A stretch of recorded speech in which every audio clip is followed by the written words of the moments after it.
Have you ever wondered about the big companies that make the food you eat? Nestlé. The world's biggest food company, Nestlé. The Nestle company. Nestlé collect. A household name for chocolate bars and bottled water, faces accusations of being one of the most evil businesses in the world. The world's poorest countries, around 1 in 4 children are engaged in child labor. They are taking the water that should not be owned by anybody. What's going on with this company? Is this reputation deserved? Today, we'll crack open the Nestlé story and examine the controversies that surround this giant corporation. First off, let's talk about Nestlé's marketing strategies concerning baby formula. They've faced a lot of heat for this. In places where getting clean water for mixing formula safely is hard, Nestlé pushed formula, feeding a lot, even though breastfeeding is recommended by the World Health Organization for babies. Critics say this pressured moms to switch, which could lead to babies not getting enough nutrients. Way back in the 1970s, the World Health Organization even boycotted Nestlé because of how aggressive their marketing was. Nestlé says they follow the rules with their marketing, but the moral side of it is still a big problem. Our next story is about a global giant, a giant that only seems to care about the West, possibly risk the health of babies in the global South. Most of them had added sugar. We're talking about products for babies and toddlers under 3 years of age. A big chunk of Nestlé's business is baby food, like infant cereals and formula or baby milk powder. Obesity is rising in low and middle income countries. Africa makes up 24% of the world's overweight children. Why is Nestlé doing it? Because it keeps the children hooked. More sugar equals more taste. Well, the company says it follows local regulations. It says recipes depend on multiple factors like local rules and availability of ingredients. Number 2. Bottled water.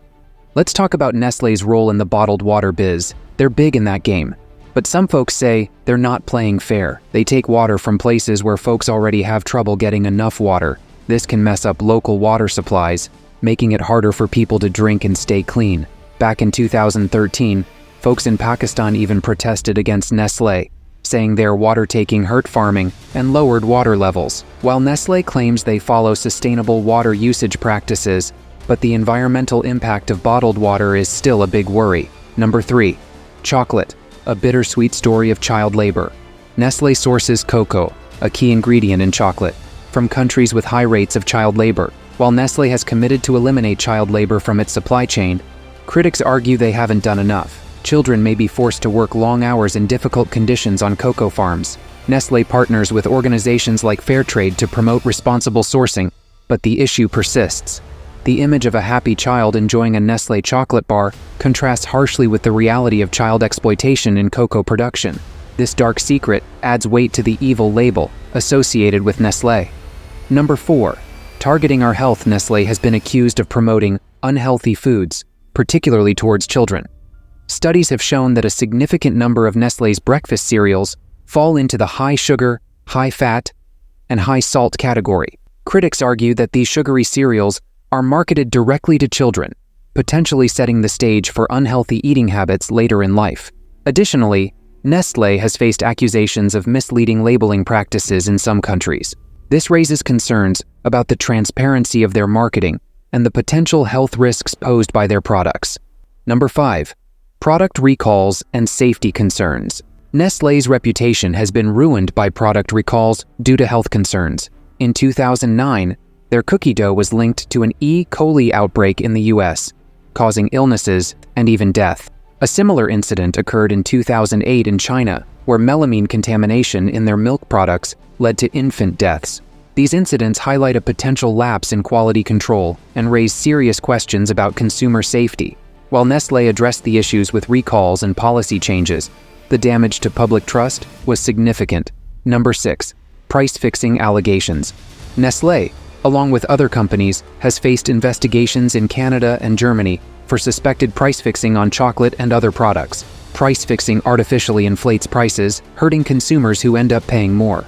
These investigations raise concerns about transparency and fairness in the food and beverage industry. If true, these allegations suggest that Nestlé may be prioritizing profit over fair competition. This adds another layer to the evil label, implying a company willing to manipulate the market for their own gain. Very important question, and we have seen food price inflation come down somewhat already. Certain commodities are at or near historic highs. Think about cocoa, back to the pre-inflation levels. I think that's a fair summary. Are you attracting more political heat now? Do you need to be more careful around those price increases as a result? Literally a 1 in 50-year event, and hence, obviously, yes, it catches attention from all corners. Wide, is there a threat of substitution now from the consumers that you have to take seriously? When it comes to the underlying product characteristics and what they stand for, and hence we're also increasing our brand support. I think sooner or later the aspirational aspect of brands will come through. Number 7. The Maggi noodles fiasco.